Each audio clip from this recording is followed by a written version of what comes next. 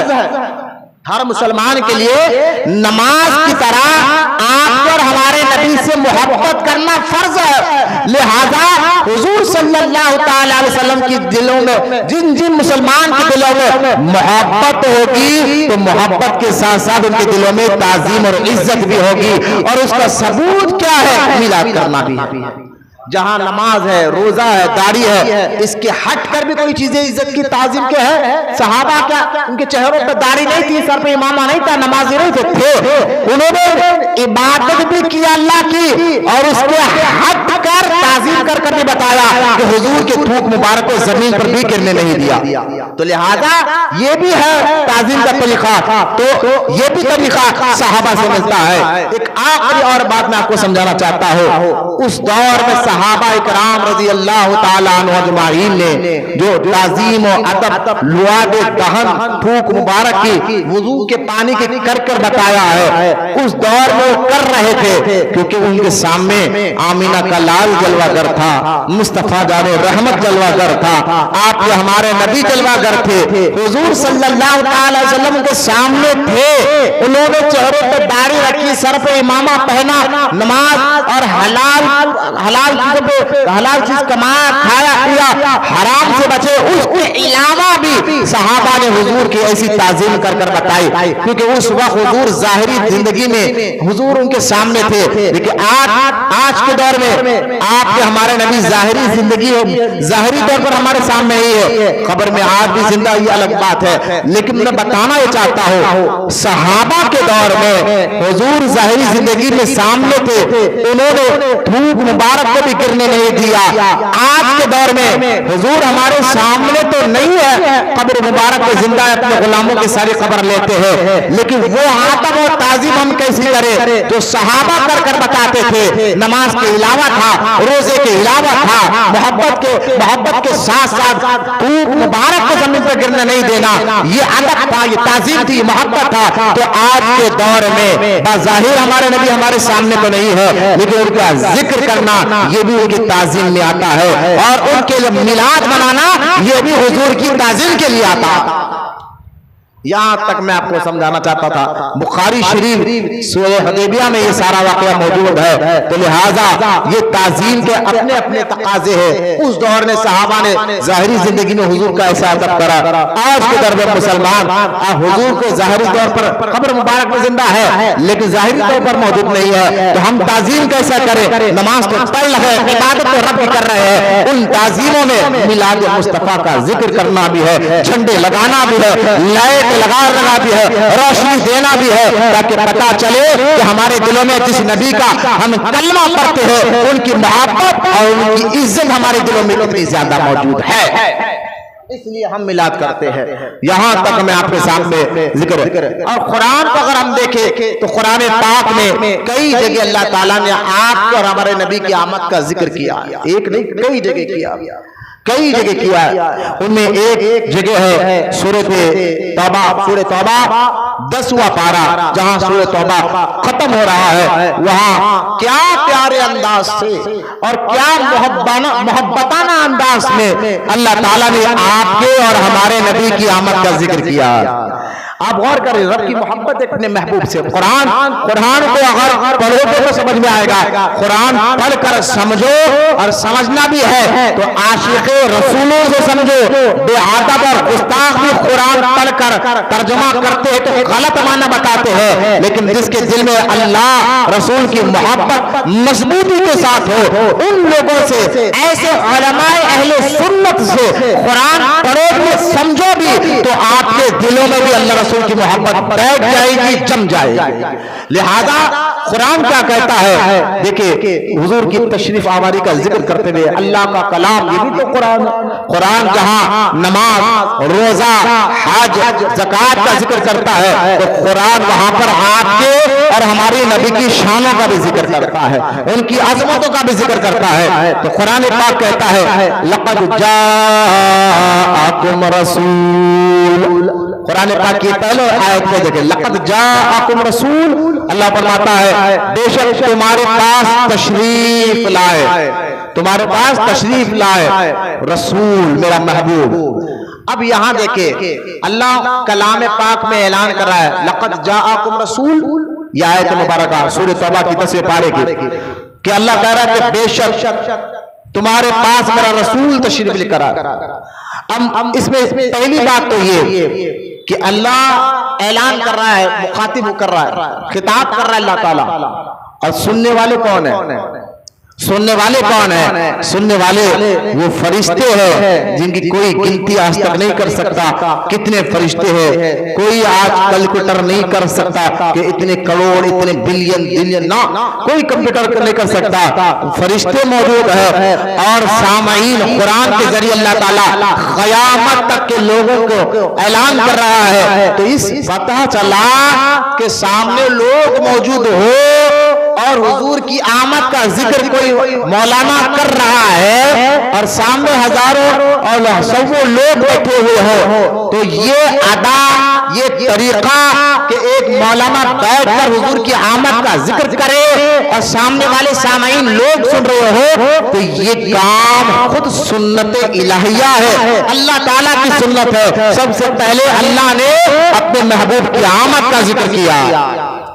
یہ آیت بتا رہی ہے کہ سننے والے لاکھوں انگنت فرشتے تھے، سننے والے قیامت تک کے لوگ ہیں جن کو اللہ کہہ رہا ہے لقد جاءکم، سنو تمہارے پاس میرا رسول آیا ہے۔ تو یہ ذکر میلاد اس یہ سورہ میں یہ آیت مبارکہ علماء کہتے ہیں حضور کی میلاد اور ان کی آمد کے ذکر کے لیے قرآن کی یہ آیت سب سے مضبوط دلیل ہے اس بات کی کہ میلاد کرنا جائز ہے، بلکہ اللہ تعالیٰ کی سنت اور اللہ تعالیٰ کا طریقہ ہے، یہ آیت پاک سے پتا چلا۔ اور پھر دوسرا اس آیت میں لقد جاءکم رسول، پہلا کہ تقریر کرنا، آمد کا ذکر کرنا اللہ کی سنت ہے، یہ پہلا نقطہ۔ اس آیت میں دوسرا نقطہ یہ ہے جس میں اللہ تعالیٰ ارشاد فرما رہا ہے کہ تمہارے پاس میرا رسول آیا ہے۔ تو اب یہ آیت یہ جو دوسرا نقطہ ہے یہ بتا رہا ہے کہ جو رسول آیا ہے تمہارے پاس، آنے سے پہلے کوئی اور پہلے تھا، نہیں سمجھے آپ؟ پہلے کوئی اور تھا، وہاں سے آیا۔ یہ نہیں کہا کہ یہ رسول پیدا ہوا ہے، یہ کہا کہ تمہارے پاس میرا رسول آیا ہے۔ غور کرے، پیدا ہونے کا آیا ہے کہا، مطلب کیا ہے کہ اس آیت میں یہ پتا چلا، دیکھیں اس کی ایک مثال دیکھیں، اگر میں آپ کو کہوں کہ بھائی بمبئی سے مولانا حیدرآباد آ رہے ہیں، مطلب کیا ہے؟ یعنی حیدرآباد مولانا آ رہے ہیں، تو آپ کہیں گے ٹھیک ہے حیدرآباد آ رہے ہیں مولانا، کہاں سے آ رہے ہیں؟ بمبئی سے آ رہے ہیں، گجرات سے آ رہے ہیں، جو بھی ہے، میں ہر علاقے کا نام آپ کو بتا سمجھانے کے لیے کہہ رہا ہوں۔ تو پتا کیا چلا، مولانا پہلے کئی اور تھے، وہاں سے یہاں آ رہے ہیں، مطلب یہ ہے نا۔ ایسا نہیں ہے کہ میں کہوں کہ مولانا حیدرآباد آ رہے ہیں تو کوئی بندہ یہ سمجھ جائے کہ اچھا مولانا حیدرآباد میں تھے، پیدا ہوئے، بڑے ہوئے، شاید وہ ابھی آ رہے ہیں، مطلب یہ سمجھے گا نہیں، بلکہ یہ سمجھے گا کئی اور تھے وہاں سے حیدرآباد آ رہے ہیں، مطلب یہ سمجھے گا نا۔ تو لہٰذا اب قرآن کیا کہتا ہے لقد جاءکم رسول، اے ایمان والے میں نے اپنے رسول کو بھیجا ہے، پیدا کیا نہیں بھیجا ہے، مطلب ہی ہوگا پہلے رسول کئی تھے وہاں سے بھیجا گیا۔ تو یہ آیت پتا، جس میں دوسرا نقطہ یہ ہے کہ یہ آیت مبارکہ سے یہ معلوم ہو رہا ہے کہ اللہ تعالیٰ نے سب سے پہلے ہمارے پیارے آقا صلی اللہ تعالی علیہ وسلم کو اپنے نور سے، ہمارے نبی کے نور کو پیدا فرمایا۔ یہ آیت بتا رہی ہے سب سے پہلے زمین سے پہلے، آسمان سے پہلے، چاند، سورج، ستارے، کائنات سے پہلے، ساری کائنات سے پہلے خود اللہ تعالیٰ نے اپنے محبوب کے نور کو اپنے نور سے پیدا فرمایا، بھیجا آخری میں ہے، پیدا پہلے ہوا ہے۔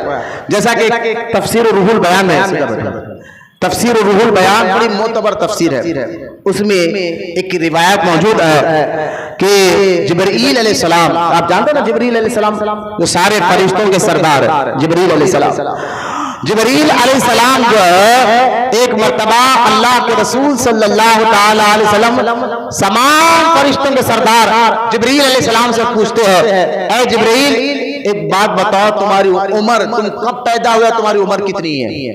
تو جبرائیل علیہ السلام کہتے ہیں کہ یا رسول اللہ صلی اللہ تعالی علیہ وسلم، یہ روایت تفسیر روح البیان میں، جبرائیل علیہ السلام کہنے لگے یا رسول اللہ صلی اللہ تعالی علیہ وسلم، میری عمر کا مجھے بھی اندازہ نہیں ہے کہ میں کتنے سال کا ہوں، لیکن 7ویں آسمان پر 70,000 سال کے بعد، وہ بچے سب مل کر ذرا غور کریں، 70,000 سال جبرائیل علیہ السلام فرشتوں کے سردار کہہ رہے ہیں کہ یا رسول اللہ 7ویں آسمان پر 70,000 سال کے بعد ایک ستارہ چمکتا تھا، روز نہیں چمکتا تھا، 70,000 سال جب گزر جاتے تو وہ ستارہ نکلتا تھا، پھر ڈوب جاتا، پھر 70,000 سال گزرتے تو پھر نکلتا۔ اس طرح جبرائیل علیہ السلام کہتے ہیں کہ یا رسول اللہ آپ میری عمر کا اندازہ لگائے کہ وہ ستارہ جو 70,000 سال میں ایک مرتبہ نکلتا تھا، میں نے اس ستارے کو 72,000 سال مرتبہ دیکھا ہے۔ بولیے سبحان اللہ۔ سوچئے تمام فرشتوں کے سردار جبرائیل علیہ السلام کے عمر کیا ہوگا، 72,000 سال مرتبہ میں نے اس کو دیکھا، جو ستارہ 70,000 سال میں ایک مرتبہ نکلتا تھا۔ اللہ کے رسول صلی اللہ تعالی علیہ وسلم نے فرمایا کہ جبرائیل اس ستارے کو دیکھے تو پہچان لو گے؟ تو کہا حضور کیوں نہیں پہچانوں گا، میں نے اس کو 72,000 مرتبہ دیکھا ہے، برابر پہچان لو گا۔ تو اللہ کے رسول صلی اللہ تعالی علیہ وسلم کے بارے میں روایت میں آتا ہے، خود فرمایا جبرائیل وہ ستارہ کوئی اور نہیں میں ہی تھا، اور اپنے پیشانی میں اس ستارے کو بتایا، لہذا مجھے بتائیے کہ میرے اور آپ کے نبی کو اللہ تعالیٰ نے سب سے پہلے، اس روایت سے پتا چل رہا ہے کہ اللہ تعالیٰ نے سب سے پہلے آپ کے اور ہمارے نبی کے نور کو پیدا فرمایا ہے، اور ان کو سمجھ، اس نور کو اللہ نے سمجھ دی، عقل دی، دانائی دی، اور فرمایا کہ میں اس وقت بھی نبی تھا، خود حضور فرما رہے علیہ السلام، میں اس وقت بھی نبی تھا جب آدم بھی نہیں بنے تھے، جب آدم علیہ السلام کو بھی اللہ نے نہیں بنا تھا، لیکن اللہ نے مجھے نبوت دے چکا تھا، میں نبی تھا، قرب الہی میں تھا، لہذا اب مجھے بتایا ہاں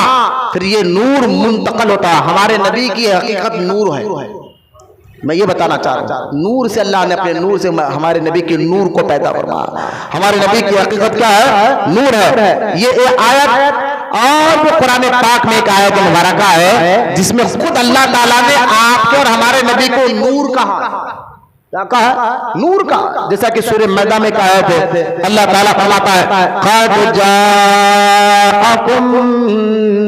قد جاءکم من اللہ قرآن نور و قرآن مبین، اللہ فرماتا ہے قد جاءکم نور، کہ بے شک تمہارے پاس نور آیا اور روشن کتاب آئی ہے، یہ دو لفظ پہ غور کریں، نور آیا، روشن کتاب آئی ہے۔ تمام مفسرین کہتے ہیں قد جاءکم من اللہ نور، اس آیت مبارکہ میں اللہ تعالیٰ نے فرمایا اے ایمان والو تمہارے پاس اللہ تعالیٰ کی جانب سے نور آیا ہے، یہ نور کا مطلب کیا ہے؟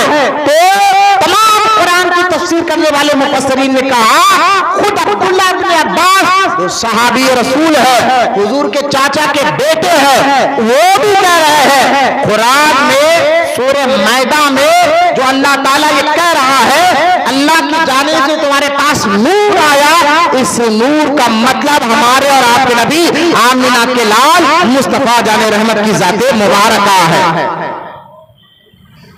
یہ ہے ہمارے نبی کی حقیقت کے وہ نور ہے اللہ کے، وہ کیا ہے؟ اللہ تعالیٰ نے ان کو نور کہہ کر کہا، وہ نور ہے، کہا بھی ہے۔ قرآن کی ایک اور آیت قرآن پاک میں، نہیں بیٹے ایسا بات مت کرو، بچوں سے سلو بات کرو، آپ کو تو معلوم ہی نہ آداب مسجد کے، لہذا میری طرف دیکھیں، لہذا قرآن پاک میں ایک اور جگہ اللہ تعالیٰ فرماتا ہے کہ جب مشرکین اور کافر حضور صلی اللہ تعالی علیہ وسلم کو مارنے قتل کرنے کی پلاننگ کر رہے تھے کہ مشرکین مکہ میں کیا حضور کو ختم کر دیا جائے معاذ اللہ اور مار دیا جائے، قتل کر دیا جائے، یہ پوری طاقت وہ اکٹھا کر آپ کر ہمارے نبی کو قتل کرنے شہید کرنے کی پلاننگ کر رہے تھے، تو قرآن میں اللہ تعالیٰ نے آیت اتاری اور فرمایا محبوب یہ کیا چاہتے ہیں، یعنی مشرک کیا چاہتے ہیں یہ سمجھ بھائی، کبھی ہم بولتے نا غصے میں آ کر یہ سمجھانے کے لیے کہہ رہا ہوں اللہ ہر عیب سے پاک ہے، لیکن بندوں کو اردو زبان میں اگر بھاری باتیں کہوں تو سمجھ میں نہیں آئے گا، آسان لفظوں میں کہوں گا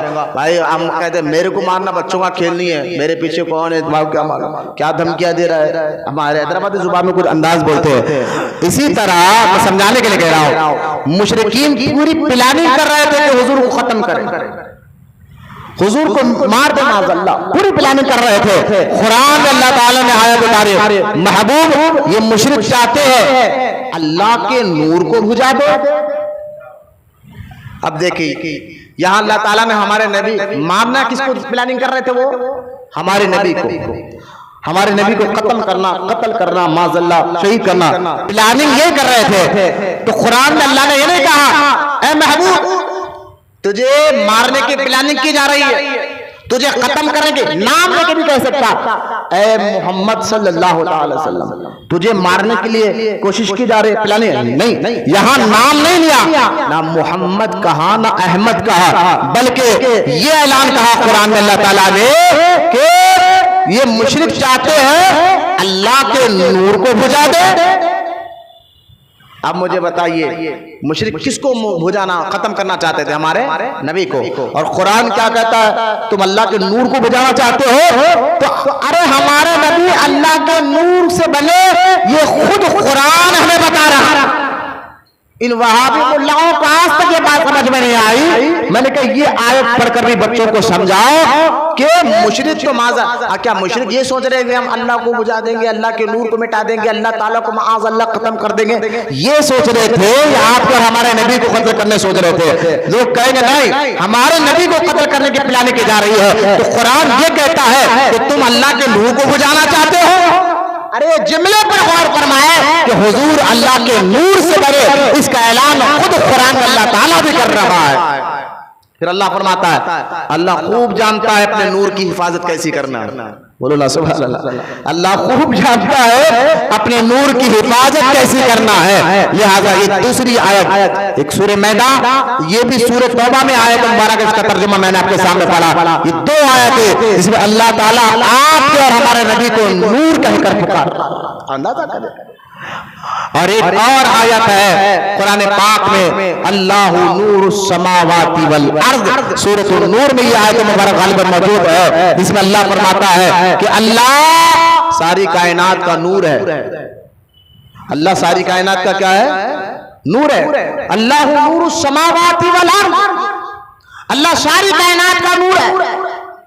پھر آگے فرماتا ہے اللہ کے نور کی مثال ایسی ہے کہ ایک تابدان کے اندر چراغ میں روشنی اور روشنی پہ حباب ہے نا، تابدان کے اندر چراغ کے اندر روشنی اور روشنی پہ حباب، یہ اللہ کے نور کی مثال ہے۔ اب یہاں پر مفسرین کہتے ہیں کہ یہ اللہ قرآن میں اپنے نور کی جو مثال دے رہا ہے، اس نور کی مثال سے مراد حضور کی ذات مبارک ہے۔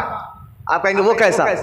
وہ ایسا کہ اللہ تعالیٰ کی کوئی مثال دے ہی نہیں سکتا، اس لیے صحابہ نے کہا حضور صلی اللہ تعالی علیہ وسلم سے کہ آپ ہمیں بتائیے، صحابہ حضور سے پوچھتے یا رسول اللہ دکھنے میں کیسا ہے، اس کی کوئی مثال؟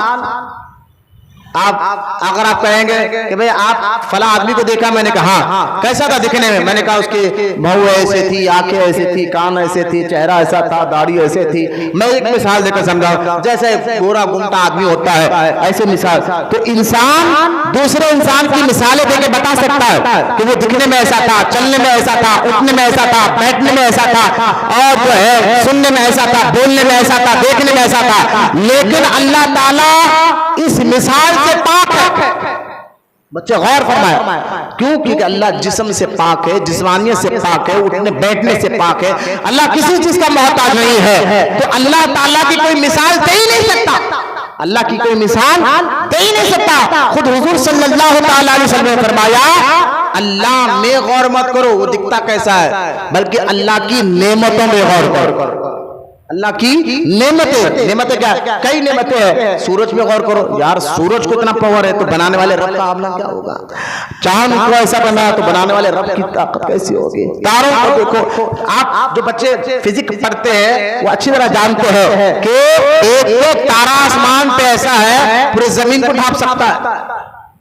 ایک تارا آسمان پر ایسا ہے اس کی لمبائی چوڑائی ایک زمین کو ڈھانپ سکتی ہے. تو ایسے ان گنت تارے آسمان پر. تو اللہ تعالیٰ کی اس نعمت پر غور فرمائیے کہ یہ ایسا ہے تو بنانے والا کیسا ہوگا. تو اللہ میں غور کرنا نہیں ہے، اللہ کی نعمتوں میں غور کرنا ہے. تو اللہ کی قدرت اور طاقت آپ کو سمجھ میں آ جائے.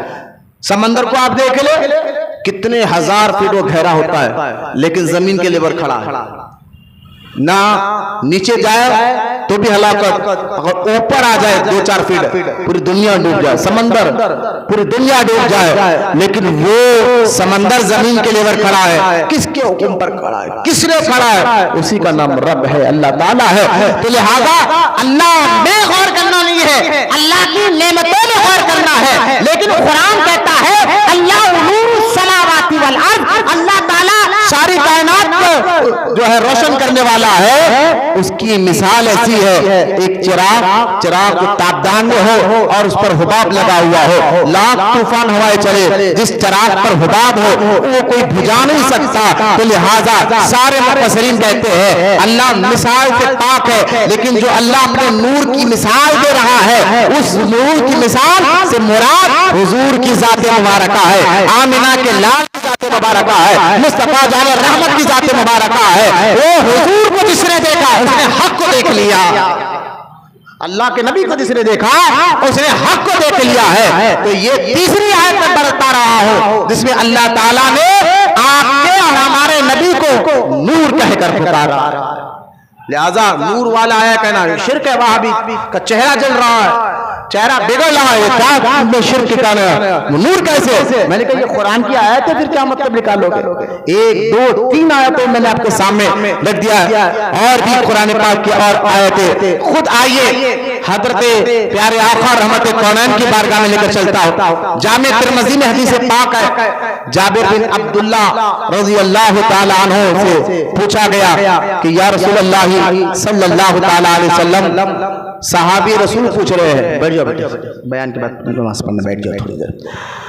آپ میری طرف دیکھیں. حضرت جابر بن عبداللہ کی حدیثیں سننا لازم ہے. یہ بھی اللہ کا ذکر ہو رہا ہے، میرا بیان نہیں ہے، اللہ کا ذکر ہے. آپ کہیں گے آپ تو حضور کی حدیث بیان کریے، اللہ کا ذکر کیسے ہے؟ میں نے کہا قرآن خود کہتا ہے وَرَفَعْنَا لَكَ ذِكْرَكَ، حبیب تیرے ذکر کو میں نے بلند کر دیا. جب یہ قرآن میں آیت اتری ہے نا وَرَفَعْنَا لَكَ ذِكْرَكَ، بچے غور کریں. علم نشرح آپ نے سورہ سنا گا 30ویں پارے میں علم نشرح لَكَ صَدْرَكَ، وہاں پر یہ آیت وَرَفَعْنَا لَكَ ذِكْرَكَ. جب قرآن میں یہ آیت اتری نا جبریل علیہ السلام آئے اور کہا یا رسول اللہ آپ جانتے کہ اللہ نے آپ کا ذکر کیسے بلند کیا؟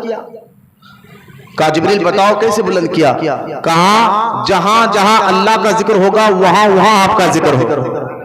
آپ دیکھ لیں ذرا غور کرنا ہے. ابھی بات کی حدیث کا ایک تو جہاں جہاں اللہ کا ذکر ہوگا وہاں وہاں آپ دیکھ لیں. کلمہ ہے، کلمہ لا الہ الا اللہ کے ساتھ محمد رسول اللہ بھی. اذان میں دیکھ لیں لا الہ الا اللہ کے ساتھ محمد رسول اللہ بھی ہے. قرآن میں دیکھ لیں جہاں رب کا ذکر وہاں مصطفیٰ کریم کا بھی ذکر موجود ہے. یا ایھا الذین آمنوا، اے ایمان والو، اطیعوا اللہ، اللہ کا حکم مانو، اطیعوا الرسول، رسول کا بھی حکم مانو. آگے نا نام کے ساتھ ذکر. قرآن میں اور بھی آیت ہے، میں مثالیں دے رہا ہوں. قرآن میں اللہ کے ساتھ رسول کا ذکر اور جو ہے اذان میں اللہ کے ساتھ رسول کا ذکر. آپ اور فرمائیے کہاں کہاں میرے مصطفیٰ کریم کا ذکر ہے؟ جہاں جہاں خدا کا ذکر ہے وہاں وہاں مصطفیٰ کا ذکر بھی موجود. جنت میں اللہ کے ساتھ رسول پاک کا ذکر. اور یہاں تک کہ پھر یہ آیت جب اتر گئی نا وَرَفَعْنَا لَكَ ذِكْرَكَ، حبیب ہم نے آپ کے ذکر کو بلند فرمایا ہے. تو جبریل علیہ السلام کہتے ہیں کہ یا رسول اللہ بلکہ آپ کے ذکر کو اللہ نے ایسے بلند کر دیا ہے، آپ کا ذکر بھی خدا کا ذکر ہو گیا ہے، آپ کا ذکر بھی خدا کا ذکر ہو گیا ہے۔ تو لہٰذا جب بھی بیان ہو رہا ہو اردو امی صحیح، بیان میں کیا بیان ہے؟ قرآن حدیث ہی بس، تو یہ بھی ذکر الہی ہے، اور ذکر الہی کو سننا بھی عبادت ہے۔ اللہ کا ذکر سننا بھی کیا ہے؟ عبادت ہے۔ اس وقت نماز نہیں پڑھی جائے گی، بیٹھا جائے گا، پورا سنا جائے گا، بعد میں وقت دیا خود نماز پڑھی جائے گی انشاءاللہ۔ اس پہ آپ عمل کریں۔ لہٰذا 3 آیتیں میں نے آپ کے سامنے کہا جس میں خود اللہ تعالیٰ نے آپ کے اور ہمارے نبی کو یہ باتیں یاد رکھنے کے، اگر کوئی وہاں بھی کہے نور تو اللہ ہے، میں نے کہا خود رب قرآن میں کہہ رہا ہے کہ محبوب بھی اللہ کا نور ہے۔ تو اس آیتوں کا مطلب کیا ہوگا؟ ہم پورے قرآن کی ہر آیت پر ایمان رکھتے ہیں۔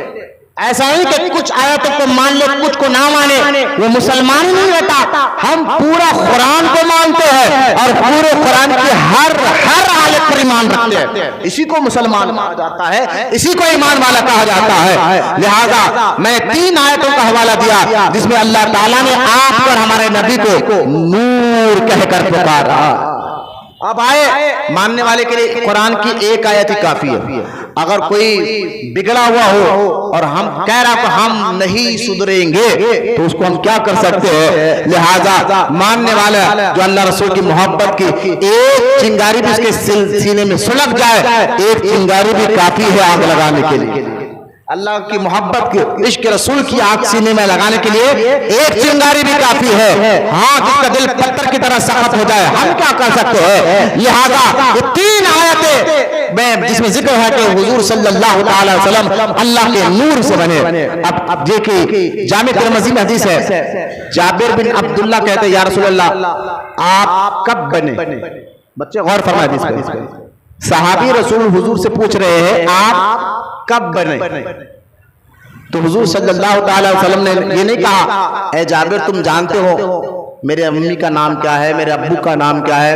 امی کا نام آمنہ ہے، ابو کا نام عبداللہ ہے، میں مکے میں پیدا ہوا، 12 ربیع الاول کے مہینے میں پیدا ہوا، پیر کا دن تھا، دن کا وقت تھا، یعنی صبح آ رہی تھی رات جا رہی تھی، ایسے وقت میں پیدا ہوا۔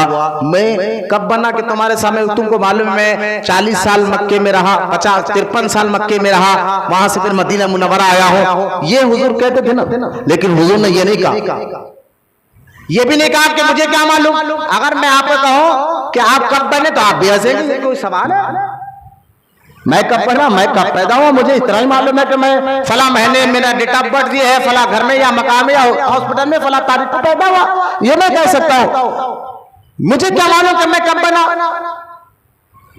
لیکن اللہ کے رسول صلی اللہ علیہ وسلم نے یہ بھی نہیں کہا کہ مجھے کیا معلوم ہے۔ اللہ کے رسول علیہ السلام نے فرمایا اے جابر میں اس وقت بھی نبی تھا، میں اس وقت بھی نبی تھا جب آدم بھی نہیں بنے تھے علیہ السلام۔ یہ حدیث میں غور فرمائے، اس سے 2 مسئلے معلوم ہے۔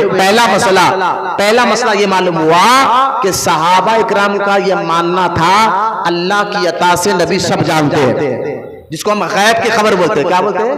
غیب کی خبر بولتے ہیں۔ وہاں بھی کہتا ہے غیب کی خبر تو صرف اللہ جانتا ہے۔ میں نے کہا صحابہ کا عقیدہ دیکھو، صحابہ خود پوچھتے تھے یا رسول اللہ یہ کیا فلاں کیا ہے، تو اللہ کے رسول یہ نہیں کہتے مجھے کیا معلوم ہے، حضور اس کا جواب عطا فرماتے۔ تو صحابہ کا عقیدہ یہ کہ حضور غیب کی خبر جانتے ہیں، صحابہ کا عقیدہ، اور حضور صلی اللہ تعالی وسلم اس عقیدے کے متعلق یہ اعلان فرما، یہ نہیں کہا حضور نے مجھے کیا معلوم کہ میں کب پیدا ہوا، میں کب بنا، یہ نہیں کہا، بلکہ حضور نے کہا میں اس وقت بھی نبی تھا جب آدم بھی نہ تھے۔ اس لیے میں اکثر ایک جملہ کہتا ہوں، کسی عالم سے کسی نے پوچھا تھا نبی کب بنے تھے، میں نے کہا جب بنے، جب کچھ نہ تھا۔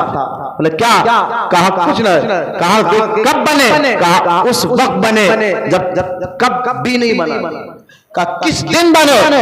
اس دن بنے جب دن بھی نہیں بنا تھا۔ کس ٹائم بنے؟ اس ٹائم بنے جب ٹائم بھی نہیں بنا تھا۔ کس رات بنے؟ اس رات بنے جب رات بھی نہیں بنی تھی۔ تو اس نے کہا بھگلا کر پھر کیا کہا؟ نبی جب بنے تھے تو کیا کہا؟ تو اس عالم نے جواب دے کہا تھا کہ تیرے لب پر کیا بھی نہ تھا، کچھ نہ کیا تھا؟ کہا نہ زمین تھی، نہ آسمان تھا، نہ چاند تھے، نہ سورج تھے، نہ ستارے تھے، نہ پہاڑ تھے، نہ جنت تھا، نہ دوزخ تھا، نہ سمندر تھا، نہ مشرق تھا، نہ مغرب تھا، نہ جنوب تھا، نہ آفتاب تھا، نہ چاند تھے، نہ ستارے تھے، کچھ نہ تھا، بنانے والا خدا تھا، بننے والے مصطفیٰ تھے۔ کوئی جذباتی تقریر نہیں کر رہا ہوں میں، حقیقت آپ کو بتا رہا ہوں۔ یقیناً میرے آقا کی حدیث بتا رہی ہے، حضور فرمایا اس وقت بھی نبی تھا جب زمین آدم بھی نہ بنے تھے، کائنات بھی نہیں بنے تھی۔ امام احمد رضا خان رحمۃ اللہ تعالی علیہ وسلم کہتے ہیں زمین و زمان تمہارے لیے، چنین و چنا تمہارے لیے، مکین و مکا تمہارے لیے، ارے بنے دو جہاں تمہارے لیے۔ لہذا آپ اندازہ کریں، حدیث سے پتا چل رہا ہے کہ حضور بھی یہ بتا رہے کہ میں اللہ کے نور سے بنا ہوں، میں اللہ کے نور سے بنا ہوں۔ لہذا بعض وہابی ایک تانا ہمیں یہ بھی دیتے ہیں کہ بھئی یہ تو شرک ہو گیا ہے، نور سے اللہ کے نور سے بنے۔ تو ایک مثال دینے لگے، اگر 1 کلو گیہوں کا آٹا لیا جائے، اس میں سے آدھا کلو نکال دے تو بچا کتنا؟ آدھا کلو۔ یہ وہابی تانا دے رہے ہیں، تانا دے گئے کہ دیکھو انہوں نے کہا کہ نبی نور سے بنے اور لہذا معاذ اللہ کے نور میں کمی پیدا کر دی۔ میں نے کہا جناب پہلے تو یہ مثال دینا نہیں چاہیے، کہاں گیہوں کا آٹا میرے رب کا نور کدھر؟ پہلے تو یہ مثال دینا ہی نہیں چاہیے۔ لیکن سنو، ایک گھر میں چراغ لگا ہو، پورے محلے میں اگر وہ چراغ سے روشنی بانٹے، مثال کے اوپر لائٹ گئی اور پورا محلہ روشن نہ ہو، لیکن وہ ایک چراغ جل رہا ہو اور اس پر ہر کوئی آ کر روشنی لے لے، مجھے بتائیے ایک چراغ سے پورے گھروں میں چراغ لگے، کیا اس چراغ کی روشنی میں کمی آئے گی؟ اس چراغ کی روشنی میں کمی نہیں آئے گی۔ میں نے کہا ایک معمولی سے چراغ کی روشنی پورے محلے میں بانٹ دو تو اس چراغ کی روشنی میں کمی نہیں آتی، تو رب کے نور میں کیسی کمی آ سکتی ہے؟ یہ کتنی بیوقوفی کی بات ہے۔ لہذا یہ عقیدہ رکھنا کہ حضور اللہ کے نور سے بنے۔ پھر آپ سے سوال ہوگا، ٹھیک ہے چلو ہم مانتے ہیں، قرآن کی آیت بتا رہی ہے، حدیث بتا رہا ہے کہ حضور اللہ کے نور سے بنے، پھر یہ جو مکے میں پیدا نور کہتے ہیں، بظاہر دیکھیں نور کا وجود ہوتا ہے لیکن اس کو آپ چھو نہیں سکتے۔ نور کو سمجھیے آپ، آسمان سورج نور ہے، سورج کیا ہے؟ اس کی کرنیں کیا ہے؟ نور ہے۔ کیا اس کی روشنی کو آپ پکڑ سکتے ہیں؟ ہاتھ میں لے سکتے ہیں؟ چاند نور ہے، اس کی روشنی کو آپ پکڑ سکتے ہیں؟ نہیں۔ اسی طرح آپ آگے بڑھتے جائیے، نور کا وجود تو ہوتا ہے لیکن اس کو آپ چھو نہیں سکتے، پکڑ نہیں سکتے۔ آپ لائٹ کو دیکھ لیں، لائٹ جو بلب روشنی ہے، یہ بلب کی بات نہیں کر رہا ہوں، جو روشنی ہے اس کو آپ پکڑ سکتے ہو، چھو سکتے ہو۔ اب وہاں بھی آپ کو یہ کہہ سکتا ہے کہ تم کہہ رہے کہ ہمارے نبی اللہ کے نور سے بنے، پھر جو مکے میں پیدا ہوئے بی بی آمینہ کے گھر، پھر اس کو لوگ ہاتھ بھی چومتے تھے، پیر بھی چومتے تھے، حضور کو دیکھتے بھی تھے۔ نور کو دیکھا تو جا سکتا ہے، پکڑا نہیں جا سکتا، چھوا نہیں جا سکتا۔ حضور نے شادی بھی کی ہے، اولاد بھی ہوئے ہیں، بچے بھی ہوئے ہیں، یہ کیا بات ہوئی کہ حضور نور کیسے ہوئے؟ ہم نے کہا یہی تو آپ کو سمجھانا ہے، حضور نور ہے، حقیقت حضور نور ہے، لیکن جب اللہ نے دنیا میں بھیجا چاہا جیسا دیش ویسا دیش، سمجھانے کے لیے کہہ رہا ہوں، جیسا دیش ویسا دیش بھیج رہا تھا اللہ، فرشتوں کے یہاں نہیں، جہاں فرشتے بھی نور ہے وہاں نہیں بھیجا، انسانوں کے یہاں بھیجا۔ تو اللہ تعالیٰ نے جب اپنے محبوب کو انسانوں کے یہاں بھیجا تو بشری اور انسانی لباس دے کر دنیا میں بھیجا ہے۔ حقیقت نور ہے، اس لیے ہمارے نبی کو نوری بشر کہا جاتا ہے۔ کیا کہا جاتا ہے؟ نوری بشر کہا جاتا ہے۔ اگر بشری لباس لے کر آیا تو حقیقت نہیں بدلتی، حقیقت نہیں بدلتی، نہیں سمجھے آپ؟ دیکھیے اگر آپ ایک لہوا ہے، لہوا حقیقت میں لہوا ہے، اس سے چاقو بنا دے، اس سے تلوار بنا دے، اس سے میک بنا دے، تو حقیقت اس کی کیا ہے؟ لہوا ہی ہے۔